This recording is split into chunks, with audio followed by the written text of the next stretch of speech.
kepada murid-murid yang join Zoom kelas pada pagi ini. Cikgu harap murid-murid boleh memperkenalkan diri, siapa kamu.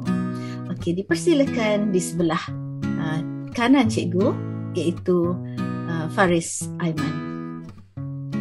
Assalamualaikum warahmatullahi wabarakatuh.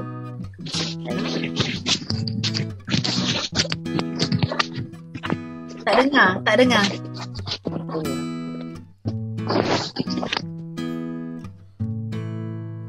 Assalamualaikum warahmatullahi wabarakatuh.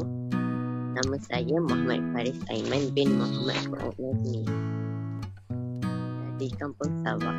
Okey, terima kasih. Seterusnya, Syahmi. Assalamualaikum. Saya Syahmi bin Muhammad Aslan, sedang bersiaran di Perkara Super. Okey, seterusnya Aiman Hakim. Assalamualaikum. Saya Aiman Hakim, bersiaran di Taman Desa Kemumin. Okey, terima kasih. Dan akhirnya Hidayah. Assalamualaikum, saya Hidayah, bersiaran dari Kampung Kemumin. Okey, bagus. Alhamdulillah. Okey, dah makan ke belum semua ni pagi ni? Sedang makan. Sedang makan. Very good. Okay. Cikgu cakap dah, cikgu nak bawa kamu makan dalam kafe cikgu pada pagi ni kan. So, dengan boleh bawa ya air. Okey, Assalamualaikum warahmatullahi wabarakatuh. Sebelum kita memulakan kelas pada hari ini, marilah kita sama-sama membaca doa. Bismillahirrahmanirrahim. Alhamdulillahirabbil alamin wassalatu wassalamu ala asyrafil anbiya'i wal mursalin wa ala alihi wa sahbihi ajma'in. Allahumma aftah alaina hikmatak wa anshur alaina min khazaini rahmatika ya arhamar rahimin. Allahumma arhamna bil Qur'anil azim wa allimna ma jahilna wa zakkirna ma nasina innaka antal alimul hakim. Allahumma aghnina bil ilmi wa zayyinna bil hilmi wa akrimna bit taqwa wa jammilna bil afiyah. Rabbana atina fid dunya hasanah wa fil akhirati hasanah wa qina azabannar. Wa sallallahu ala sayyidina Muhammad wa ala alihi wa sahbihi wasallam. Walhamdulillahirabbil alamin. Okey, tahniah kepada murid-murid cikgu yang comel yang hadir dalam kelas kita pada pagi ini. Anda merupakan pejuang fajar. Hari ini kita akan sambung dalam bab 6, iaitu 6.2 peneutralan ya. Murid-murid tingkatan 2, kita bersedia untuk belajar sains pada hari ini. Cikgu persilakan murid yang pertama, iaitu Hidayah, untuk memperkenalkan apakah itu yang dimaksudkan dengan proses peneutralan. Silakan Hidayah. Assalamualaikum. Saya ingin menerangkan apakah itu peneutralan. Peneutralan ialah tindak balas antara asid dengan alkali dan akan menghasilkan garam dan air. Tindak balas ini disebut sebagai peneutralan. Semasa peneutralan, asid hilang sifat asidnya dan alkali hilang sifat alkalinya. Kaedah yang digunakan untuk menjalankan tindak balas ini disebut sebagai pentitratan. Persamaan perkataan bagi tindak balas peneutralan ialah asid tambah alkali menghasilkan garam tambah air. Garam dan air. Tambah Okey. Bermakna, thank you Hidayah. Bermakna sekarang you all dah tahu bagaimana yang dimaksudkan dengan peneutralan. Neutral ni, sebelum ni kita belajar kalau asid pH dia, nilai dia kurang daripada 7. Alkali pH dia lebih daripada 7. Okey. Jadi sekarang kita nak suruh dia jadi neutral, iaitu 7, di tengah-tengah. Okey. Jadi proses ini ialah proses kita tambah asid dan alkali.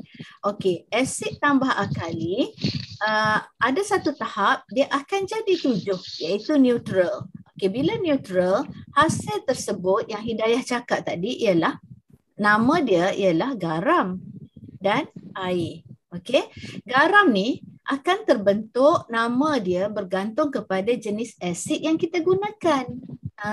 Garam apa nama dia? Okey, kita teruskan dengan murid yang kedua. iaitu Fatin Asmimi. Fatin Asmimi untuk menunjukkan contoh apakah asid dan alkali yang tertentu menghasilkan garam yang tertentu. Tapi yang pasti air yang terhasil. Air itu dia tak ada nama dah. Air adalah apa? Kita belajar dulu. H2O. Oh, very good. Okey, dipersilakan Fatin. Terus. Asid dan alkali yang berbeza menghasilkan jenis garam yang berbeza.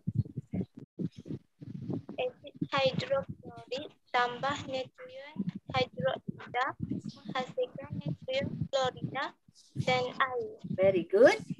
Next. Asid sulfurik Asid sulfuric tambah kalium hidroksida menghasilkan kalium sulfat dan air. very good. Asid nitrik Tambah tambah natrium hidroksida menghasilkan natrium nitrat nitrat dan air. Very good. Okey. Sekarang cikgu nak tanyalah. Syahmi, apakah nama 3 jenis asid yang dinyatakan oleh Fatin Asmimi? Asid hidroklorik, Okay, good. sulfurik, Dan asid nitrik. Okay, good. Very good. Okay, Aiman Hakim pula. Apakah nama alkali yang digunakan dalam ketiga-tiga persamaan ini? Natrium hidroksida. Very good. Next. Kalium hidroksida. Yes, very good. Next. Natrium hidroksida. Okay, good. Very good. Maknanya semua dah tahu apa nama-nama asid, apa nama-nama alkali. Okey, sekarang Faris Aiman. Cikgu nak kamu senaraikan 3 jenis garam yang terhasil. Yang pertama, Ya. klorida. Kat depan dia. Ke cikgu tak dengar? Natrium klorida. Yang kedua? Kalium sulfat. Yes, good. Ketiga, natrium nitrat. Very good. Okey, sekarang kita dah tahu asid macam mana rupa dia. Alkali macam apa sebutan dia, dan garam tu apa nama-nama dia. Okey, Hidayah. Apa petanda benda tu adalah bahan tu adalah alkali? Kalau you all tengok dalam buku tu. Kat belakang dia ada apa? Apa beza? Ada apa? Siapa boleh jawab? Air. Bukan. Nama alkali. Nama alkali. Hidroksida. Yes, hidroksida. Semua ada hidroksida. Kat depan dia tu apa? Natrium, kalium and natrium. Kalium and natrium. Okey, sebenarnya kalium dengan natrium ni adalah logam. Okey, catat sikit lah kan. Okey. So, bila logam hidroksida itu adalah alkali. Bagaimana pula dengan garam? Okey, garam apa? Macam apa panggil petanda dia itu adalah garam. Natrium klorida, gabungan natrium yang berada di alkali. Klorida tu dia ambil mana? Dia ambil di asid ke dia ambil di alkali? Asid. Apa dah? Klorida tu, klorida dia ambil mana? Dia ambil di Asid. dia ambil di asid tu sebab asid dia nama apa? Hidroklorik. Jadi klorida dia ambil situ. Okey. Yang kedua, garam yang kedua terhasil nama apa dah Syahmi? Kalium sulfat. Yes. Sulfat tu dia ambil mana? Asid. Yes. Asid sulfuric. sulfuric. Yes. Okay. Yang ketiga, garam tu nama natrium nitrat. Natrium dia ambil di alkali, nitrat dia ambil kat mana? Asid. Yes, asid nitrik. Nitrik jadi nitrat. Okay, sekarang hari ni you all dah belajar tentang kimia lah ya. Kimia. Ya, bukan fizik ni, kimia. Okay, seterusnya. Asidnya dan alkali hilang sifat alkalinya. Kaedah yang digunakan untuk menjalankan tidak balas ini disebut sebagai Titratan. pentitratan. Persamaan perkataan bagi tidak balas peneutralan ialah Okey murid-murid, setelah murid-murid tahu apakah itu maksud peneutralan dan murid-murid telah mengesan, mengenal pasti apakah nama-nama asid, apakah nama alkali, apakah nama garam yang terhasil, sudah tentu kita ingin melihat apakah kegunaan peneutralan ini dalam kehidupan kita. Okey, cikgu persilakan Aiman Hakim untuk menjelaskan apakah kegunaan ataupun kita kenali sebagai aplikasi dalam kehidupan. Assalamualaikum. Saya Aiman Hakim ingin menerangkan tentang aplikasi peneutralan dalam kehidupan seharian. Tahukah kawan-kawan, peneutralan mempunyai pelbagai kegunaan dalam kehidupan harian kita. Di samping itu, peneutralan ini juga digunakan dalam sektor pertanian dan perindustrian.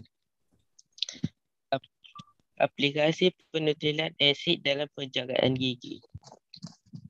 Tahukah kalian, ubat gigi yang mengandungi bahan beralkali yang meneutralkan asid yang dihasilkan oleh bakteria. Okay, very good. Terima kasih kepada Aiman.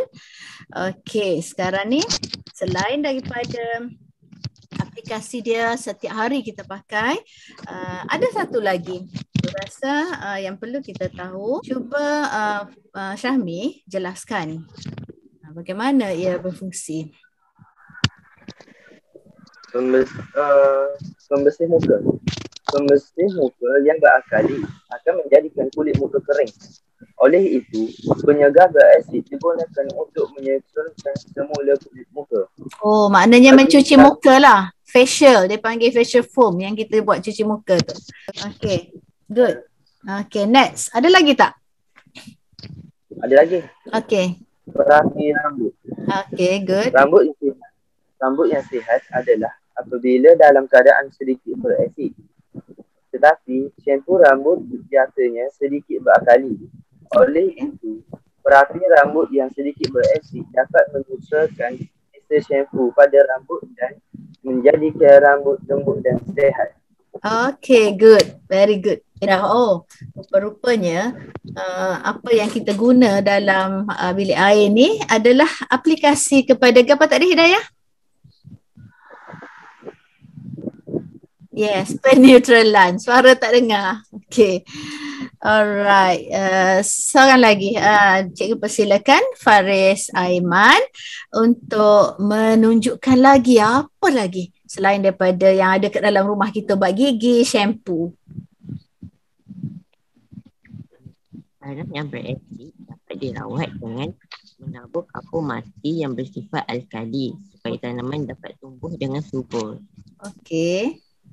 Selain itu, pelembut fabrik mempunyai sifat asid. Oleh itu, ia mengurangkan nilai pH fabrik yang menjadi beralkali disebabkan oleh penggunaan serbuk pencuci. Okey, good. Okey, pelembut fabrik ni apa contoh yang ada kat rumah kita? Daun ni. Yes, very good. Daun ni lagi kalau hak dulu lagi. Apa dia? Softline, yes, softline. Good. Okay, next. Ada lagi, Faris? Seterusnya, bahan buangan berasid daripada kilang dirawat dengan alkali sebelum dibebaskan. Okey, sebab apa? Kenapa kita perlu rawat dengan alkali? Adakah bahan buangan tu bersifat apa? Daripada kilang tu. But acid. Yes, very good. Now, semua yang ada kat depan cikgu ni dah faham dah. Kalau kita dalam tajuk peneutralan ni, sebenarnya kita tak nak benda tu berkali, kita tak nak benda tu berasid, kita nak suruh dia neutral. Neutral tadi cikgu ayat dah pH dia berapa? 7. 7. pH dia 7 ya.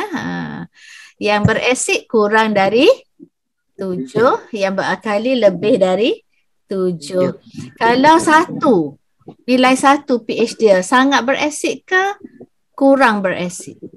Kurang berasid. Okey, kita start dengan 7 tengah harap. Sebelah ni berasid, sebelah ni berakali. Kalau start dengan 7, maknanya kurang daripada 7 tu 6 dululah. 6, 5, 4, 3, 2, 1. Okey, rasa-rasanya 6 ke 1 yang berasid kuat? 6 ke 1? 1, 2, 3, 4, 5, 6. 1 yang asid kuat. 2, 3 dia makin kurang berasid. Dah sebab apa dia menghampiri nilai tu? 7, iaitu neutral. Yang berakali pula bermula dari 8, 9 sampai 14. Okey, 8 ke 14 yang berakali kuat? 14. Yes. Pandai dah tu. Sebab kita nak kalau yang menghampiri 7 tu dia dah menghampiri neutral, akali dan asid dia dah jadi kurang. Okey, murid-murid, kita sudah selesai belajar tajuk asid dan alkali iaitu bab 6. Okey, 6.1 kita belajar tentang sifat asid dan alkali. 6.2 iaitu proses peneutralan. Okey, sekarang cikgu nak setiap kamu buat satu rumusan lah apa yang kita telah pelajari. Okey, yang pertama, bagaimanakah sifat-sifat asid dan alkali ni ditentukan? Okey, Fatin Asmimi. Kuat sikit. Buka mic. Melalui nilai pH. Betul? Okey, sebut ramai-ramai melalui nilai pH. Alright. Ya, good. Okey, seterusnya. Hidayah. Sifat apa yang boleh kita katakan dipunyai oleh asid dan alkali? Sifat mengakis. Very good. Okey, sifat asid mengakis, sifat alkali tidak mengakis. Alright. Okey, Aiman, Hakim. Apa lagi sifat pada asid dan alkali yang kita boleh tentukan? Kesan apa? Kesan pada apa? Kesan pada kertas litmus biru dan kertas litmus merah. Very good. Okey, kertas litmus biru kita nak kesan asid iaitu daripada biru ke merah.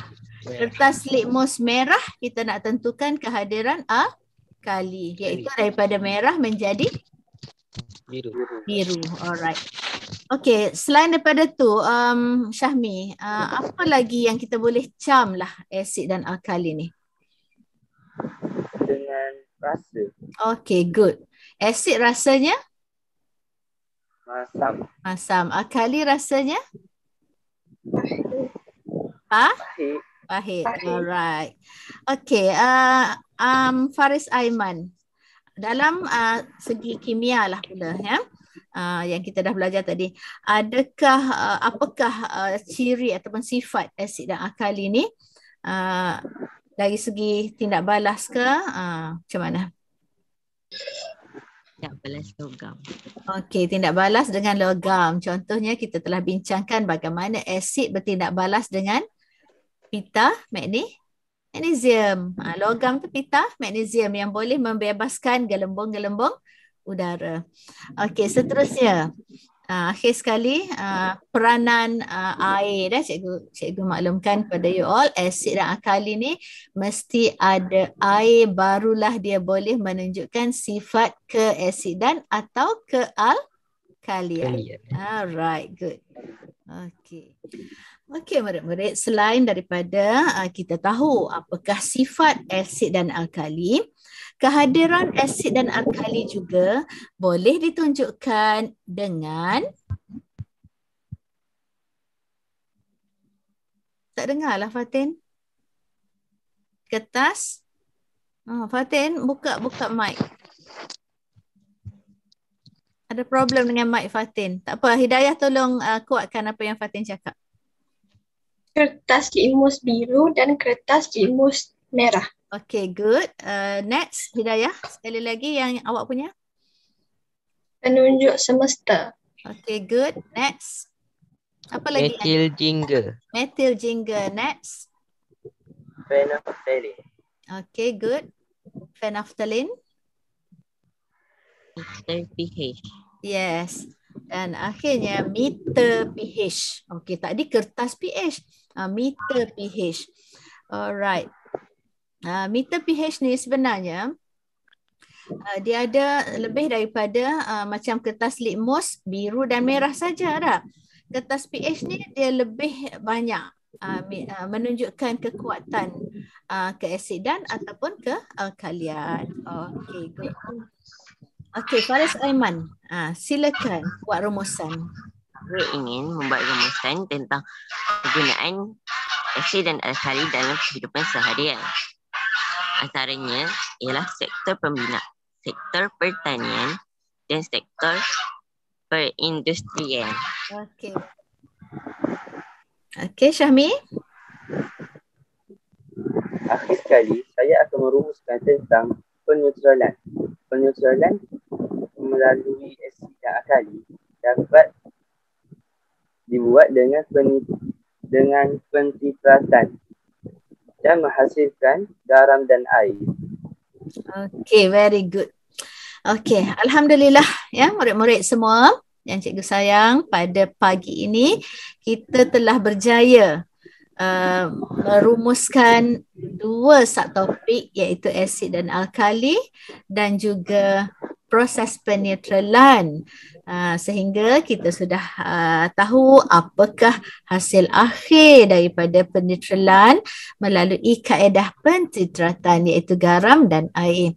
Jadi cikgu harapkan dengan kehadiran kamu pada dalam kelas pada hari ini akan memberikan manfaat untuk menyelamatkan diri dalam kehidupan kita bagi menghadapi cabaran-cabaran iaitu bagaimana kalau kita tak gosok gigi contohnya, ataupun macam Aiman rambut tu macam lama dah tak shampoo jadi kerah gitu dah. Mungkin berasid dah, masam dah rambut tu. Jadi bila kita tambah alkali sikit Aiman, dia jadi lembut. Maknanya kita dah wangi dah. Jadi okey.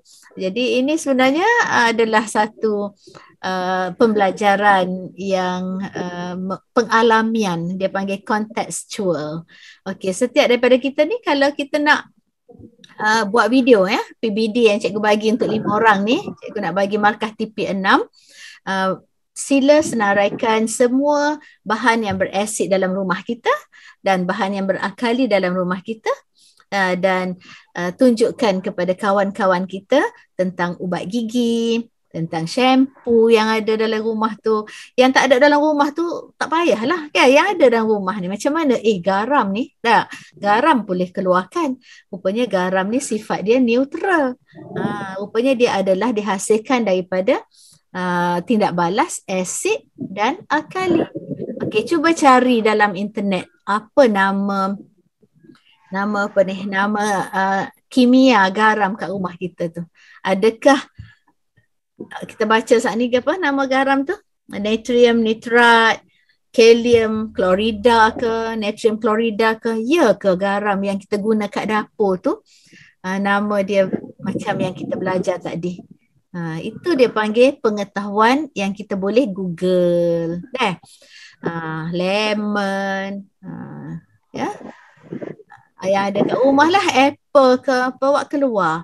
Kita yang tak ada kat rumah ialah kertas litmus Kertas pH kita tak ada. Tapi kita boleh cakap dekat kawan kita, oh ini adalah asid, bahan berasid. Ianya rasa masam.